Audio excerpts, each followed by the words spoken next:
Assalamualaikum warahmatullahi wabarakatuh. Rahayu, Sagung Dumadi.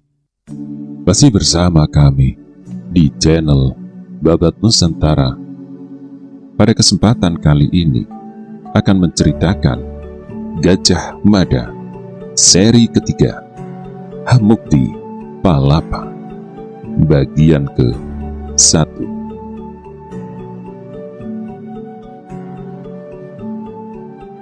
10 bulan sudah waktu berlalu dari hujan terakhir, menjadikan udara demikian kering dan sengsara. Itu berlangsung sejak Kasongo terus merayap ke bulan Kasapulu, Hampit Lemah, Hampit Kayu, Kasa, Karwo, melewati bulan Katelu. Namun ketika bulan Kapat dan Kalimo, langit masih saja bersih tanpa selembar pun mendung. Keadaan yang demikian sungguh sangat mencemaskan. Manusia, binatang, dan pepohonan menangis dan semua berharap segala penderitaan itu akan segera berakhir. Seperti jalan panjang ke depan selalu menjanjikan ujung, meski sebenarnya tanpa ujung. Daun kering menangis, daun beluntas merangas. Di antara sesama pepohonan tak lagi saling menyapa. 10 bulan yang lalu, hujan memang turun menggila di mana-mana pada bulan K6, K7, dan K8, menyebabkan banjir terjadi di banyak tempat. Ada saatnya hujan demikian dirindukan, tetapi ada waktunya pula hujan yang turun dengan jumlah air kebablasan berubah bencana mengerikan.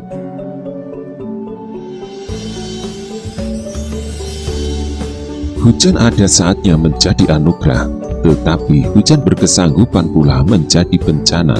Seperti api, kecil sahabat baik, jika terlalu besar, namanya bencana. Hujan menyebabkan longsor yang mengubur rumah-rumah di lereng bukit. Hujan pula yang menenggelamkan rumah-rumah penduduk dan memberangus nasib mereka berada bulan ke depan karena gagal panen. Apalagi jika hujan itu masih dibarengi badai dan puting beliung. Rumah sekukuh apapun ambruk dilibas kekuatannya yang sungguh mengerikan dan dahsyat. Puting beliung yang mampu memilin udara dan melibas benda apapun. Rumah diterjang, rumah pun berantakan. Gajah diterjang, gajah pun terlempar. Apalagi yang hanya kecil-kecil seperti semut, lalat, dan debu. Namun, yang terjadi kini justru sebaliknya. Sungai-sungai tak berair, sumur dikeduk makin dalam dan makin dalam. Ketika air sangat dibutuhkan dan masih terlihat mengalir di Kali Brantas, banyak orang menggagas bagaimana cara mengangkat sisa air itu naik ke permukaan. Gagasan yang tetap sebatas gagasan karena mustahil diwujudkan. Membendung Kali Brantas dan mengangkat airnya sungguh gagasan gila, kecuali jika pemilik gagasan itu adalah raja yang punya kewenangan menjatuhkan perintah kepada para kawulo tanpa terkecuali untuk bekerja bahu-membahu membendung sungai itu. Seperti dulu pernah dilakukan oleh Prabu Airlangga. Air memang masih mengalir di Kali Brantas, tetapi hanya sedikit dan dangkal. Sia-sia dan sayang karena air itu terbuang ke laut. Andai saja air itu bisa dinaikkan untuk dimanfaatkan membasahi sawah, maka tanaman yang merangas akan menghijau kembali. Sawah-sawah akan kembali menghampar, Mbak Permadani, dan penderitaan karena kemarau panjang bisa sedikit dikurangi. Setidaknya berbagai tanaman akan terbebas dari sesak nafas yang membelit. Kemarau tak hanya merangas di kampung-kampung pedukuhan, di sawah-sawah, dan di pekarangan, bahkan hutan demikian kering. Penghuni hutan bingung, tidak tahu bagaimana menyikapi keadaan yang luar biasa itu. Menjangan yang butuh air tak tahu kemana bisa mendapat air untuk minum. Rasa haus memanjang mendekati belumbang yang masih tersisa, tetapi belumbang itu menyembunyikan bencana. Belumbang yang airnya mulai surut yang selalu dikunjunginya menyembunyikan bahaya, karena di sana harimau yang menunggu bersembunyi di balik semak, siap menerkam jika menjangan itu berada dalam keadaan lena. Dalam pada itu, nun jauh tinggi di langit, hilang minder, anam bayang sahat tangis kepanasan, amalar terus ing jauh. Ke arah manapun sejauh mata memandang, langit yang bersih justru menggelisahkan hatinya. Jika burung kalangkiang bisa demikian menderita, lalu bagaimana dengan burung cataka yang untuk mengobati rasa hausnya hanya dengan mendambakan tetes-tetes air hujan, karena jika turun ke belumbang, ia diusir oleh burung-burung kecil yang bersikap galak dan amat tidak bersahabat pada dirinya.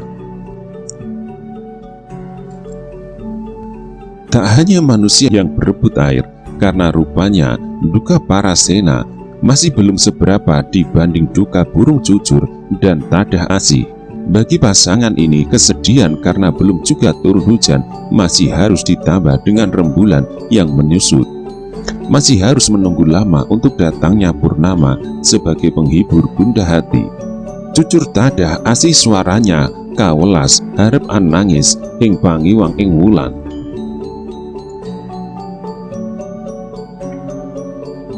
Kesulitan pun menggeliat membelit kaki siapa saja antara ternak dan manusia saling berbagi untuk minum, bukan untuk mandi. Bahkan makanan jauh berkurang menjadi penyebab harga membumbung. Maka beras menjadi jenis makanan yang mewah. Orang lebih suka menjual beras yang dimiliki untuk mendapatkan jagung yang lebih berlimpah atau gaplek yang lebih mengenyangkan perut, setidaknya untuk bertahan sampai musim hujan tiba. Bambu muda pun menjadi pengganjal perut sementara. Soal ada yang keracunan, itu hanya nasib. Beberapa orang mati karena keracunan gaplek memang sering terjadi. Jenis bohong pandesi memang sering meminta korban karena kandungan racunnya yang pekat. Padahal jika bohong pandesi dan yang bukan diletakkan berdampingan, orang yang tidak awas akan kesulitan membedakan antara keduanya. Bahkan dalam keadaan lapar yang tidak tertahan, orang tidak peduli pada racun. Kematian bahkan mungkin lebih baik daripada penderitaan yang berkepanjangan. Langit demikian bersih sepanjang hari, tidak terlihat selembar pun mendung yang dirindukan.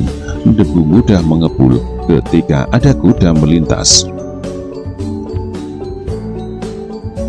Pemilik kuda yang tinggal jauh dari kali berantas pasti akan mengalami kesulitan mencarikan rumput. Di sepanjang bantaran sungai, rumput masih menghijau, tetapi para pemilik kuda atau penyabit rumput yang menjual jasa terlihat cemas membayangkan ke depan. Rumput pun akan mengering. Karena hanya tempat itu yang masih menyisakan makanan ternak. Sepanjang pagi sampai petang, banyak sekali orang yang mencari rumput. Di antaranya adalah penyabit rumput yang mencari uang dengan cara itu. Bagi orang-orang kaya yang memiliki ternak dalam jumlah banyak, juga membutuhkan rumput yang banyak pula, sehingga jasa pencari dan penjual rumput itu sangat membantu mereka. Kalau rumput itu pun habis, para pemilik kuda, sapi, dan kerbau tidak tahu lagi bagaimana bisa memberi kebutuhan makan binatang-binatang itu. Amat mungkin sapi atau kerbau terpaksa digiring ke jagal mumpung masih berdaging dan bisa dijual eceran. Kemarau kali ini terasa panjang sekali. Kapan ya turun hujan? Keluh seorang perempuan yang mendengar keluhan itu orang lelaki tetangganya. Orang itu tersenyum. Tentu saja ia memiliki kerinduan sama dengan yang dikeluhkan tetangganya itu. Keluhanmu itu seperti kau seorang istri yang sedang merindukan kepulangan suami. Perempuan itu tidak merasa tersindir atau tak merasakan mana apapun di balik kalimat tetangganya yang bertubuh kekar itu. Belakangan alisnya agak mencuat, senyum yang merendah terasa jengah. Perempuan itu kemudian melotot, "Aku merindukan hujan, bukan merindukan suami." "Bagaimana merindukan suami kalau belum punya? Mbok kamu jadi suamiku, lamarin aku," jawabnya. Laki-laki itu membekap mulutnya. Tiba-tiba saja guyuran itu masuk ke benaknya. Tawanya langsung lenyap, entah kemana. "Aku melamarmu? Apa kamu mau jadi istriku?" Memperoleh pertanyaan yang dilontarkan dengan bersungguh-sungguh itu membuat perempuan itu sedikit kaget. Tetapi sejenak kemudian tawanya yang mendadak melebar menyandarkan laki-laki di sebelahnya untuk tidak berangan-angan terlalu jauh. Meski perempuan itu belum bersuami, bukan berarti akan menjadikannya sebagai pilihan terakhir.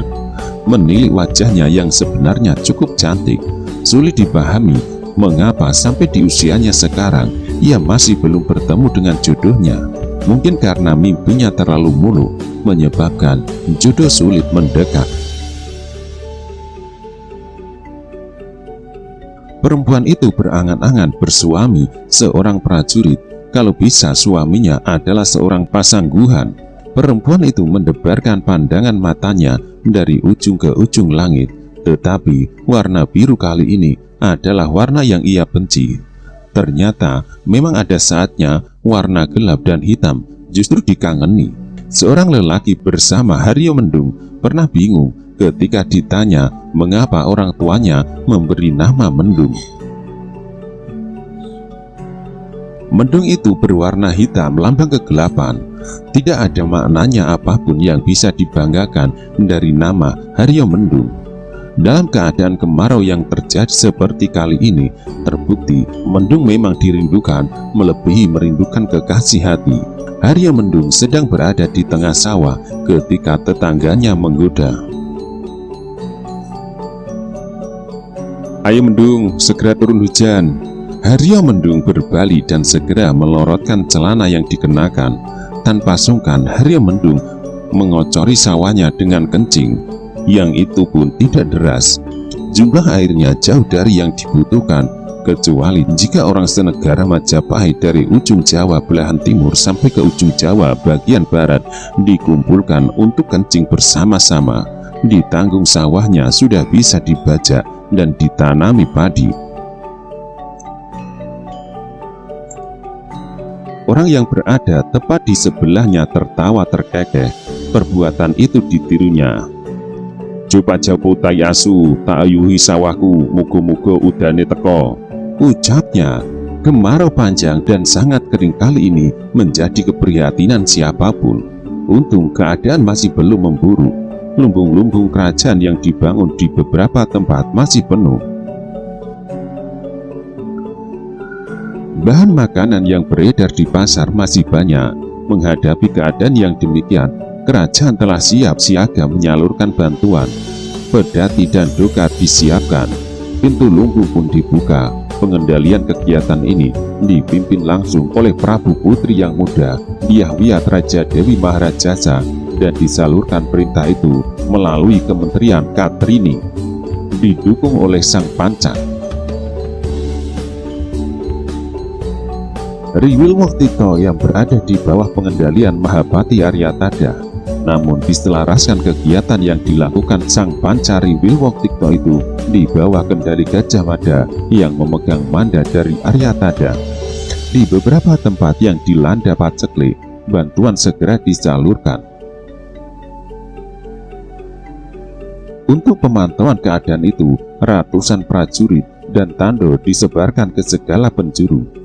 Kekeringan luar biasa yang pernah melanda wilayah pegunungan Kapur Utara diharapkan jangan sampai terulang kembali.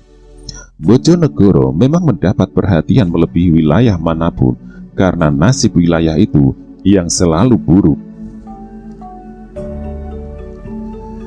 Jika hujan sering kebanjiran, bahkan tanpa hujan turun pun bisa kebanjiran. Hal itu karena Bengawan Solo melintasi wilayah itu. Jika di wilayah pegunungan Batu di alas kiri dan sekitarnya hujan turun sehari penuh, luapannya akan membenamkan Bojonegoro dan sekitarnya.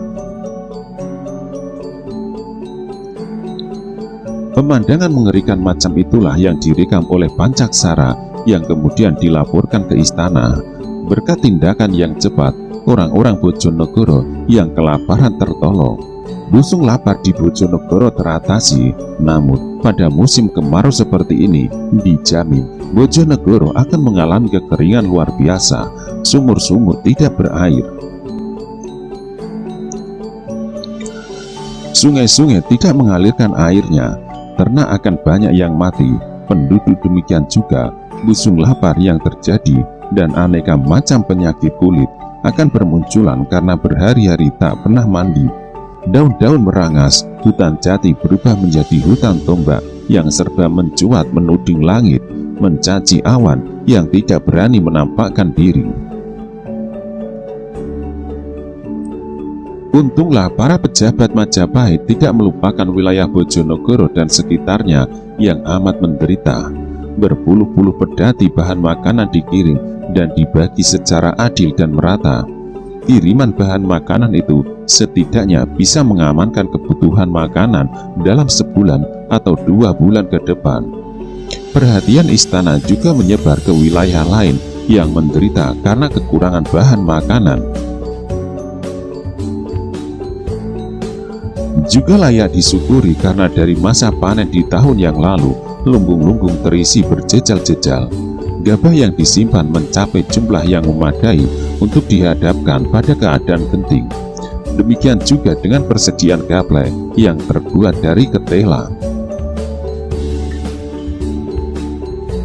Nun jauh di sudut pelosok Majapahit, seorang kakek tua merenungkan keadaan itu.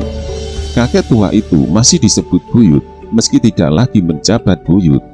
Nama yang dipakainya sekarang Ajar Padmaguna oleh sebuah alasan yang hanya dirinya yang mengerti. Ki Buyut telah membuang nama aslinya jauh-jauh, seolah ada bagian dari masa silamnya yang ingin dilupakan. Mungkin karena yang terjadi di masa silam itu terlalu pahit untuk dikenang. Meski usianya sudah tua, Ki Buyut masih bermata tajam dan bertelinga awas, juga mampu berpikir jernih.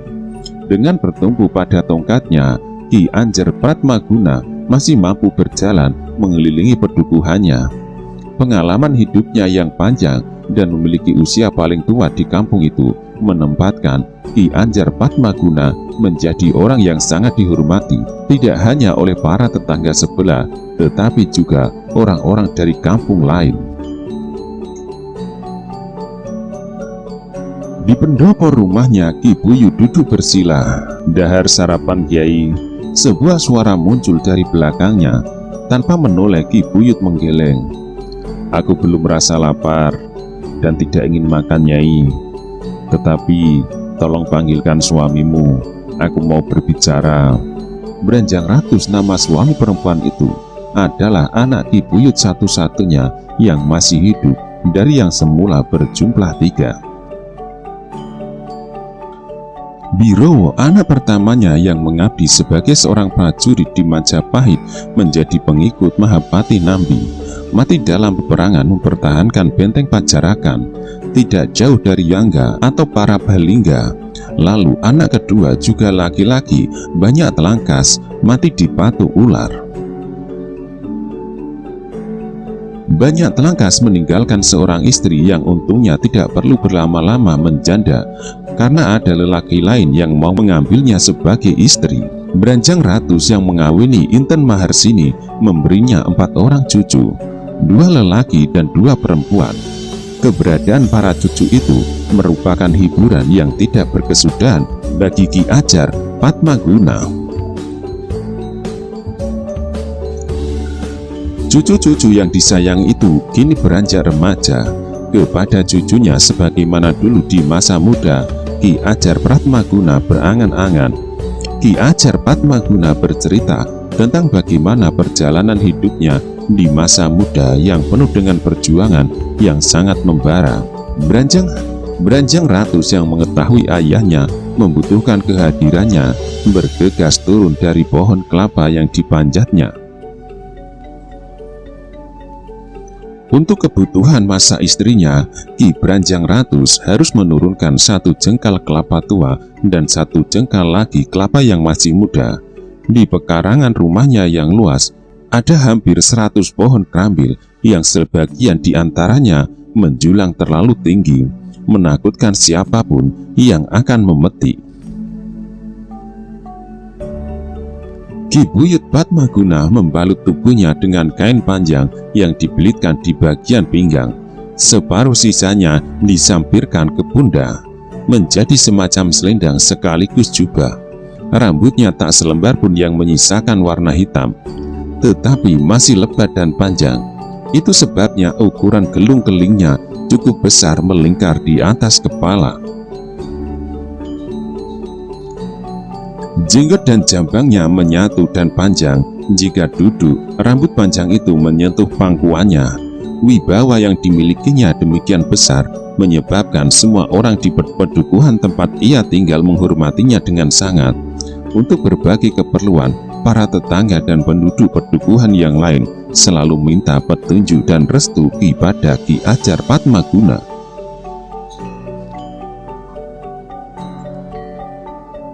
"Ada apa, ayah?" tanya Ki Branjang Ratus. Ki Buyut Padmaguna tidak segera menjawab pertanyaan itu. Perhatiannya diobral ke langit yang lengang tanpa mega. Langit dengan udara kering kerontang yang menjanjikan kekeringan tanpa ujung. Begitu bersihnya langit, jangankan mendung, selembar mega pun tidak ada. Ki Buyut menoleh dan memandangi anaknya. "Bibimu memanggilmu. Ia membutuhkan untuk melakukan sesuatu." Ki Branjang Ratus mengerutkan kening. Branjang Ratus merasa yakin tidak ada tamu yang datang untuk keperluan itu. "Bibi siapa, ayah?" tanya Ki Branjang Ratus menegas. "Bibimu siapa lagi?" Meski ayahnya telah mengucapkan dengan tegas, Branjang Ratus merasa punya alasan untuk belum yakin. Bisa jadi ayahnya yang sudah sangat tua itu memasuki tahap pikun, sehingga apa yang disampaikan semata-mata karena otaknya yang telah tua dan tak mampu berpikir jernih. Ketidakmampuannya berpikir utuh dan membedakan mana yang hayal dan mana yang nyata menyebabkan ia merasa yakin orang yang disebut bibi itu sedang membutuhkannya. Padahal hubungan itu telah terputus sangat lama, bahkan sudah lama sekali mereka tidak bertemu. Terhitung sejak ontran-ontran Ronggolawe terjadi, meski tinggal di tempat yang jauh, kabar orang yang disebut bibi itu selalu bisa dipantau. "Bibi Sri Yedra, ayah?" tanya Branjang Ratus. "Ya," jawab ayahnya tegas. "Berangkatlah hari ini juga. Dengan berkuda, maka 2 hari yang akan datang kamu akan sampai." Manakala Branjang Ratus terbungkam, alasan utamanya adalah karena belum mengerti bagaimana ayahnya bisa tahu Bibi Sri Yendra membutuhkannya. Tatap matanya menyiratkan hal itu. "Tetapi bukankah tidak ada utusan yang datang membawa warta itu, ayah?" Ki Buyut Padmaguna tidak mengalihkan pandangan matanya dari pohon jara yang bergerak melambai-lambai lembut digoyang angin.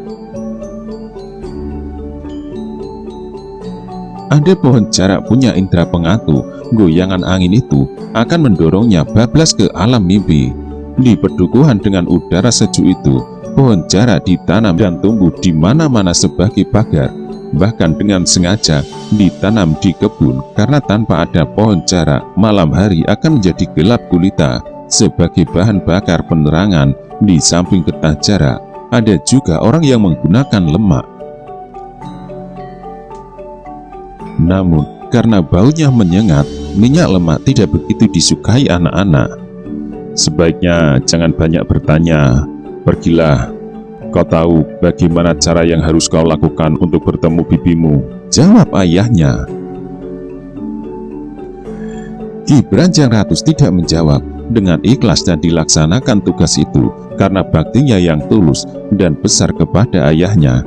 Ki Branjang Ratus ingat, ayahnya adalah orang yang sidik paningal, memiliki mata hati yang awas terhadap mubah masih ing jagat.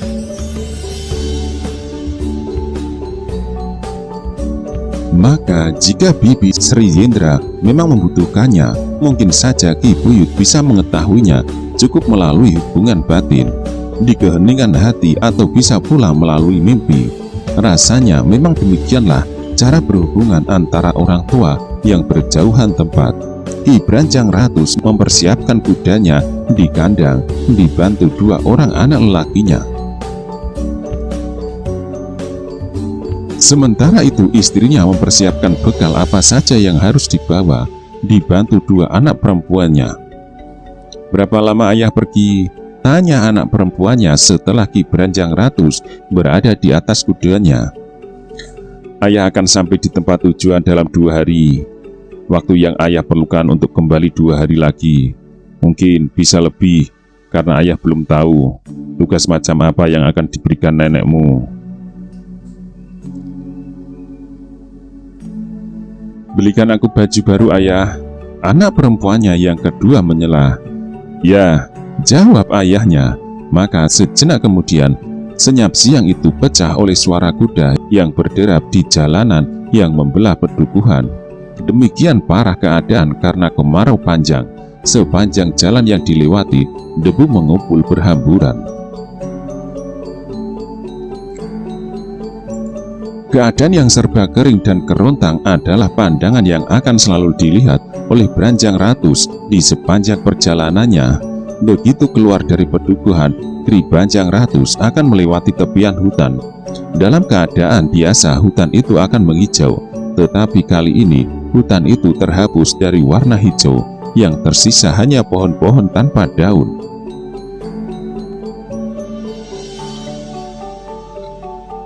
Berbeda dengan 3 saudaranya, anak bungsu Ki Branjang Ratus selalu memiliki rasa ingin tahu yang besar. Rasa ingin tahunya itu ditumpahkan kepada kakeknya yang masih duduk bersila di pendopo. Nala menempatkan diri di belakang. Pijatan yang dilakukan ke pundak Ki Padmaguna membuat kakek berambut putih itu sangat berkenan. Nala yang punya otak amat cair itu diraih dan dipeluknya. "Kemana ayah pergi, Mbah Kung?" tanya Nala. Ki Buyut memandangi cucunya dengan rasa bangga. "Nenekmu sedang membutuhkannya. Ia pergi untuk menemuinya." Siapa nenek yang dimaksud? Nala mengetahui cukup banyak. Akan tetapi kisah tentang nenek yang belum pernah dilihat wujudnya itu selalu menarik. Kakeknya selalu punya banyak sempalan peristiwa yang menarik untuk disimak.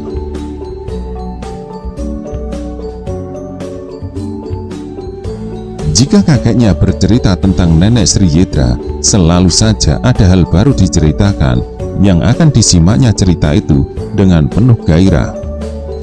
Meski belum pernah bertemu dengan nenek Sri Yendra, Nala yakin nenek yang belum pernah dilihat wajahnya itu akan menganggap dirinya benar-benar sebagai cucunya. "Bagaimana kakek bisa tahu nenek Sri Yendra membutuhkan bantuan ayah?" tanya Nala terus mengejar. Ki Buyut mengelus-ngelus rambut cucunya. "Apakah nenek Sri Yendra sedang kesusahan hingga memerlukan bantuan?" tambah bocah itu. "Sama sekali tidak," Ki Buyut menjawab. "Nenekmu tidak sedang mengalami kesusahan. Nenekmu mungkin satu-satunya orang yang tidak perlu mengalami kesusahan dalam bentuk apapun. Namun jika bukan berarti nenekmu tidak butuh bantuan." Nala merasa harus mengejar satu hal yang amat penting. "Tolong ceritakan, Mbah Kung," pinta remaja itu. "Bagaimana cara Mbah Kung tahu nenek Sri Yendra membutuhkan bantuan? Bukankah tak ada orang yang datang kemari menawarkan hal itu?" Jika yang bertanya orang lain, tamu yang datang membawa penasaran misalnya, Ki Padmaguna tidak akan mau menjawab pertanyaan itu. Namun kali ini yang bertanya adalah cucu kesayangannya. Ki Padmaguna sadar tidak menjawab pertanyaan itu akan membuat cucunya kecewa. "Mbah Kung semalam bertemu dengan nenekmu melalui mimpi," berkata Ki Padmaguna.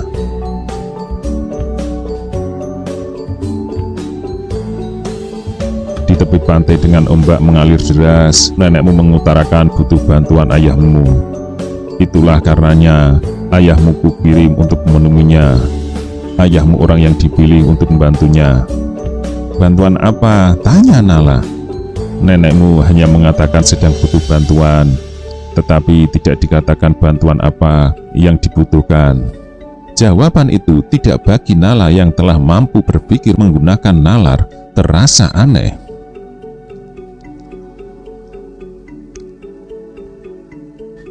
Namun, Nala tidak berniat mengejar untuk memperoleh jawaban yang paling masuk akal.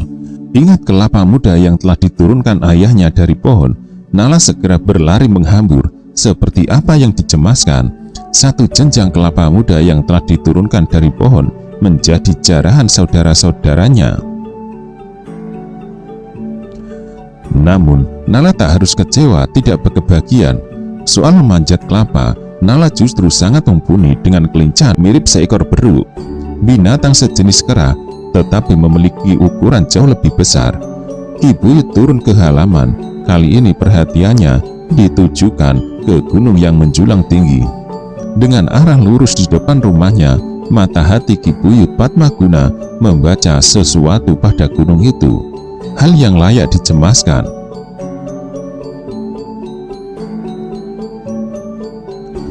Padahal nun jauh di sana di puncak gunung itu tidak ada asap yang mengepul terbawa angin.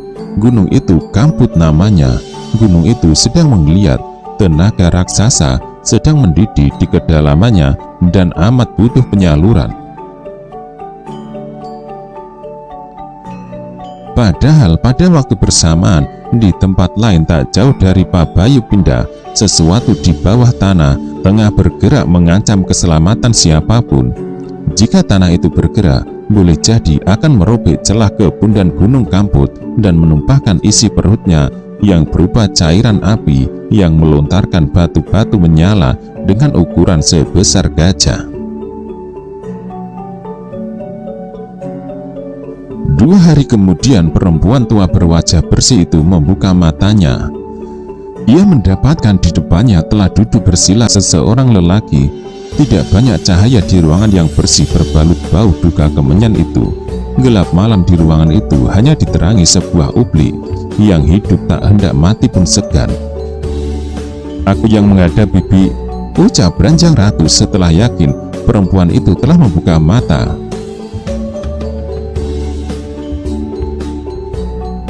Perempuan yang dipanggil dengan sebutan Bibi itu tersenyum.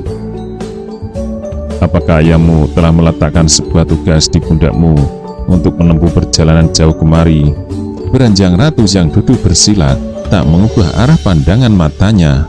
"Benar Bibi," Ki Buyut mengatakan, "aku harus menghadap Bibi Sri Yedra karena Bibi membutuhkan bantuan." "Apakah benar demikian?" Perempuan yang dipanggil dengan nama Sri Yendra itu mengangguk. "Ayahmu bermata awas, ia tahu aku sedang butuh bantuan," ucap perempuan tua itu. Branjang Ratu tak ingin terlalu lama menunggu jawaban dari rasa penasarannya yang ia lontarkan penasaran itu melalui pertanyaan yang amat langsung ke persoalan. "Bantuan apa yang Bibi butuhkan?" Sri Yendra tidak segera menjawab. Yang ia lakukan justru memejamkan mata agak lama. Jika dibiarkan hal itu berlalu lama, bisa jadi ia akan kebablasan tidur. Akan tetapi Sri Yendra tidak membiarkan Branjang Ratu merasa gelisah berlama-lama. "Bagaimana kabar dan keadaan ayahmu Branjang Ratu?" tanya Sri Yendra. Branjang Ratu juga tak perlu menahan jawaban pertanyaan itu terlalu lama. Dengan sangat santun dan penuh hormat, Branjang Ratu mempersiapkan diri untuk menjawab. "Keadaannya baik Bibi," jawab Branjang Ratu. Sri Yendra tersenyum amat sejuk menebar damai. "Ceritakan bagaimana keadaan yang baik itu untuk orang seusia ayahmu." Branjang Ratu yang menunduk kemudian mendongak. Sri Yendra tersenyum. "Ayah memang sudah tua Bibi," jawab Branjang Ratu. "Ayah sudah tidak mampu berjalan dengan bertumpu pada kaki sendiri. Untuk kemana-mana harus ada yang menemani dan memakai tongkat. Namun ayah masih mampu mengelilingi perdukuhan, mengunjungi para tetangga. Telinga dan matanya masih awas, seawas yang muda-muda. Bahkan terbukti ayah memiliki mata yang lebih tajam yang menuntunku menghadap bibi sekarang ini. Sri Yendra yang terdiam beberapa jenak sebenarnya sedang menghitung waktu. Telah beberapa tahun lamanya tidak pernah bertemu lagi dengan sahabatnya itu. Demikian erat hubungan persahabatan yang terjadi, eratnya melebihi saudara kandung. Namun pusaran cakra manggilingan memisahkan mereka. Nasib membawa masing-masing ke perjalanan hidupnya. Lalu berapa jumlah anakmu? Tanya Bibi Yendra lebih lanjut. 4 Bibi. Mereka sudah remaja dan beranjak mandiri, menapaki hidup masing-masing.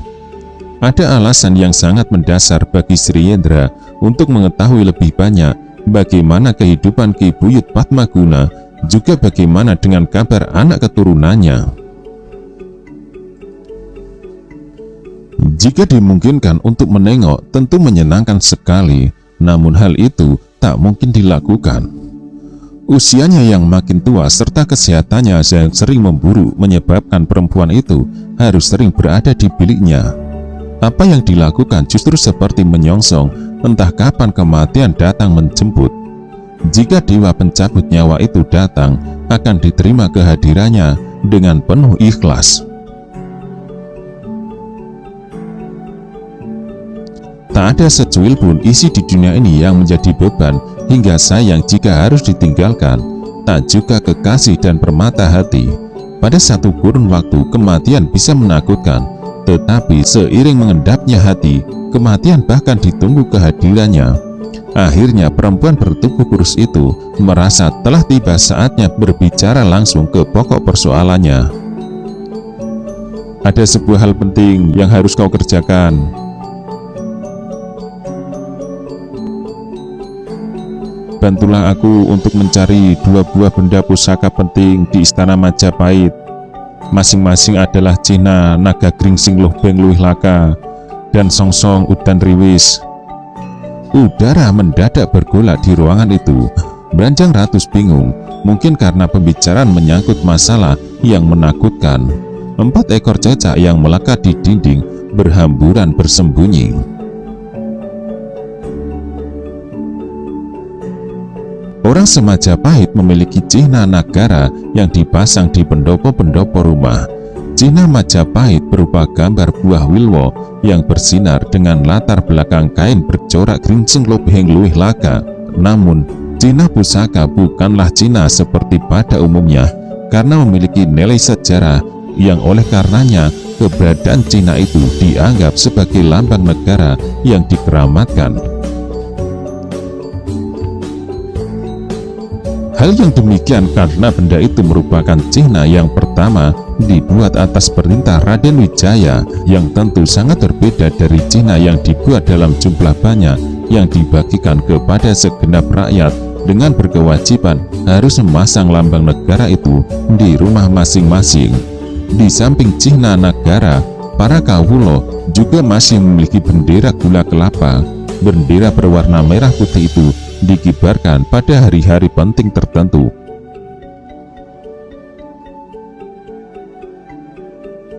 Keberadaan cihna buah wilwo berlatar gringsing lobeng luwih laka diilhami oleh semangat yang berkobar makantar-kantar yang terjadi ketika Raden Wijaya dan segenap anak buahnya yang hanya menggunakan cawat bercorak gringsing lobeng luwih laka berjuang dan memberikan perlawanan sekuat tenaga menghadapi pasukan yang dipimpin oleh Kebu Mundarang, Patih Gelang-Gelang Kediri yang menyerbu Singosari tepat ketika negara sedang dalam keadaan kosong karena segenap prajurit dikirim ke Melayu.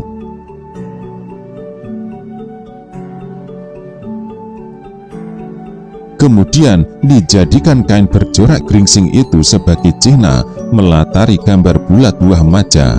Songsong Udan Riwis juga bukan songsong sembarangan. Benda berwujud payung bertingkat 3 itu pun dianggap sebagai benda pusaka.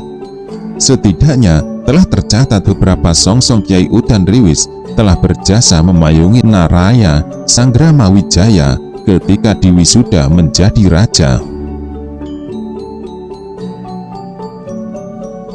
Majapahit pertama pada tanggal 15 bulan Kartika dalam Sangkala Ripurneng Kartika Mangsa Pancadasi bergelar Sri Kertarajasa Jayawardana yang menggelar pemerintahan selama 16 tahun mulai dari 1293 hingga 1309. Payung yang ditempatkan sebagai benda berharga milik kerajaan itu juga digunakan untuk memayungi Srijaya Negara saat dinobatkan menjadi raja. Payung bertingkat 3 itu juga digunakan memayungi pasangan temanten ketika digelar pahargiyang perkawinan Sekar Kedaton Sri Gitarja dengan Raden Cakradara dan perkawinan Sekar Kedaton Dyahwiyat dengan Raden Kudamerta. Ketika Sri Gitarja dan Dyahwiyat dinobatkan sebagai Prabu Putri bersama, wisuda yang dilakukan dipayungi songsong yang sama, payung Kyai Udan Riwis.